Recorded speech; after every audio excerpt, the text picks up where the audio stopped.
Hi, everyone. This is Eric Gjovaag, the webmaster of the Wonderful Wizard of Oz website and the 2013 winner of the L. Frank Baum Memorial Award and two-time previous OzCon International Chair and co-author of Queen Anne and Oz. I think that's my bona fides. Anyway, I'm here with another story from Oziana for you. And this one's very special for me because it's the only story written for Oziana by my friend, the late Roy McVeigh. He was a big he was a very good artist. He was an animator, and his dream was to make an animated version of The Wonderful Wizard of Oz. Sadly, that did not come to happen, but he did write a little story about this very topic for the 1989 issue of Oziana, which you can see there, that he also did the cover. And this is an all MGM movie celebration issue for its 50th anniversary.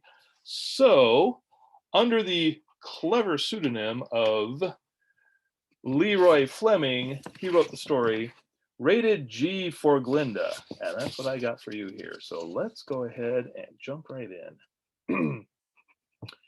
The sun shone brightly upon the pink marble veranda where Dorothy Gale sat alone reading. It was late morning, and the stone was warm to the touch, and the many rose bushes all about released their scent and sent it far upon the soft warm breeze. For Dorothy it had been a leisurely morning. Actually, the little girl had come down the day before to see Glinda the Good, sorceress of the southern part of the land of Oz. Dorothy had borrowed the famous red wagon from the palace stables in the Emerald City, and while the wooden sawhorse was being hitched to the rig, the little girl had asked Toto, her ageless terrier, to come along and keep her company. But it seemed that Toto had already made plans to stay at home and work on his book, the one he had been writing for many years now. Once, when Dorothy first learned that Toto was working on his book, the little girl had misunderstood, thinking that he had said bark instead of book. And after that, the terrier went into a snit for a week, that anyone should think his bark needed any working on at all. So Toto could stay and work on his book if he wanted to, but Dorothy was in a mood to travel, and she hadn't seen Glinda in a month. She had also considered asking Billina, the talkative hen, to join her, but decided instead that she would enjoy a quiet trip, and she knew that the non-conversational sawhorse would allow her that quiet. The red wagon had departed the Emerald City right after lunch and arrived at Glinda's palace well before dinner time, where the beautiful sorceress greeted them warmly and saw to their comforts. And Dorothy enjoyed a delicious supper of borscht, raspberry muffins, and cherry jello. After their dinner, they moved to Glinda's library, where she would often run a movie or concert for her own amusement and that of her guests. That night, for fun, she ran parts of several different movie versions of Dorothy's earlier visits to Oz, which both the girl and the sorceress knew had become almost legendary in the great outside world under the title The Wizard of Oz, or something close to that. Some of the movies were in black and white and some were in color, and there was one film that cleverly used both. Some of the movies used real people and some of them used puppets or cartoon characters. The girl and the sorceress laughed and giggled and sometimes just plain shook their heads at the many outrageous interpretations of themselves. They watched the movies until quite late before retiring, Glinda to her private chambers and Dorothy to her usual guest room on the second floor, with the bay window that faced south and overlooked the moonlit, deadly desert.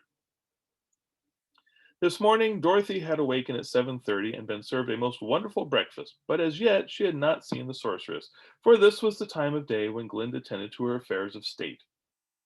So Dorothy occupied herself with reading and daydreaming until presently Glinda did come onto the sunlit patio. Good morning, Dorothy, the sorceress said, seating herself in the wicker chair at Dorothy's left. Morning, Glinda. What's that you're reading? Dorothy held the book up for Glinda to see the cover. It's an historical account of the Skeezer Flathead Wars, remember? Indeed I do. That's when I rescued you and Ozma from your damp donation, said a grinning Glinda. What a title for a history book, Glinda of Oz. Really, it's embarrassing. Oh no, Glinda. It would look good on a marquee and make a great movie. You know, I've been thinking about those funny movies you showed last night. Honestly, Glinda, I just can't get over how peculiar we appear each time we show up in those movies made in the great outside world. Of course, some of the movies are beautifully made, but most of them are so weird. Yes, said Glinda.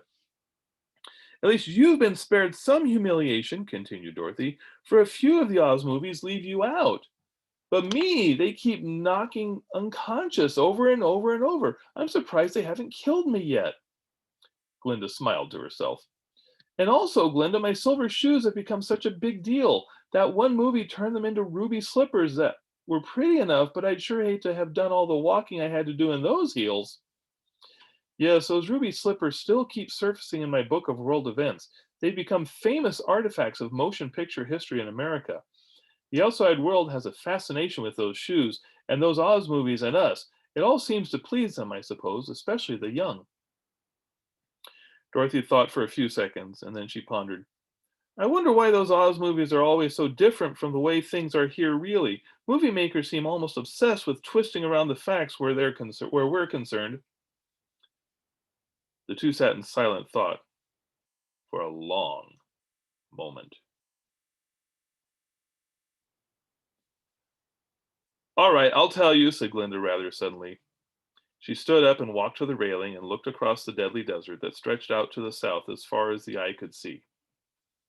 I was going to tell you last night. I really wanted to, but it has been a secret of mine for so many years, and you know the longer a secret is kept, the harder it is to reveal.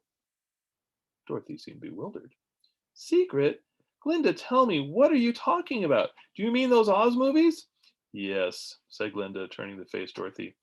You remember how when the outside people finally learned to make their flying machines work, we had to protect ourselves by making the land of Oz invisible and therefore unfindable? Yes, of course I do, said Dorothy. That was right after the gnomes tried to attack us through the tunnel. That was decades ago. And it's worked pretty well, I must say. You've kept out 2 world wars and a whole bunch of little wars since they invented airplanes, even if now and then a little boy from Philadelphia or someplace does get through to Oz. Well, you see, I was afraid that a similar thing would happen when the movies were invented and being perfected, and people would learn too much about us and come snooping. Back in 1914, when Frank Baum first set about making his Oz movies, his concept was such an accurate portrayal of us that I became worried. Accurate? Worried? Glinda, are you all right? Those movies aren't accurate. They're ridiculous and bad even for 1914. But, continued Glinda, at first they were very accurate as Frank had planned them. Almost too accurate, I feared. Remember, nobody in the outside world knew as much about us as Frank, and we allowed him access to Oz in order to write out the histories to please and teach the children. This was always in hope that our peaceful and positive ways would set good examples for the young people. But as the children in the outside world grow up, they tend to lose that innocence. And at about that time, that was what was happening to mankind. About 1911 or 1912, I feared that the world was heading for another war, a very big one, which is just what happened in Europe, injected Dorothy. And this just as the technology of the movies was improving rapidly and greatly. I just didn't trust the outside world to know too much about us. At least not then. And then Frank decided to make his own movies about Oz. And his plans were wonderful, Dorothy. The scripts, the costumes, the sets, everything about them was true and accurate and perfectly right. And I became afraid. And so that's when I did it. Glinda paused to pour herself a glass of ice water from the pitcher on the glass table between their 2 chairs. Did what? I cast another spell over our domain. From that moment on, no movie maker would ever be able to photograph a movie about us that was completely or even very accurate. Something in the process would get fuddled, whether the costumes or characters or plot, especially the plots. Have you noticed the plots? But Glinda, how? The girl asked in wonder.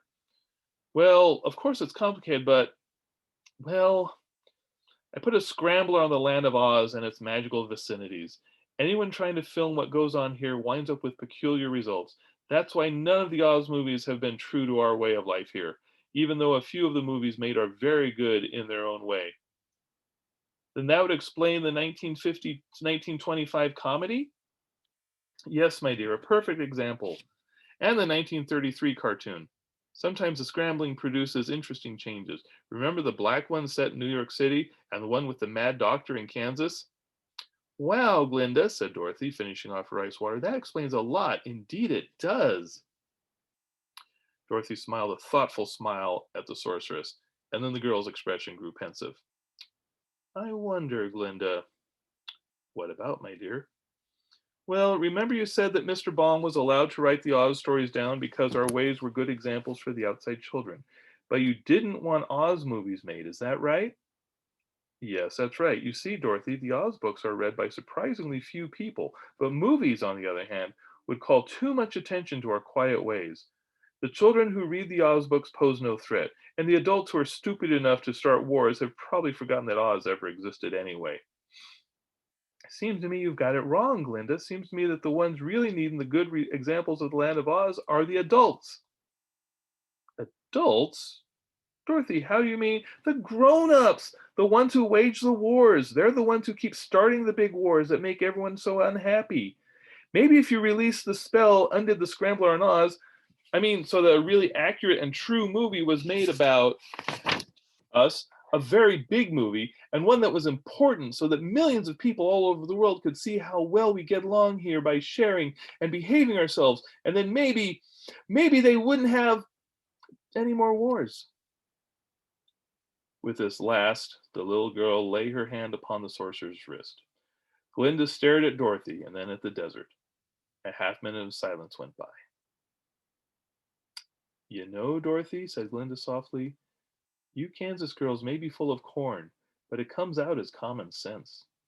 Surely it does. Come, let's go see if we can't do some de-scrambling.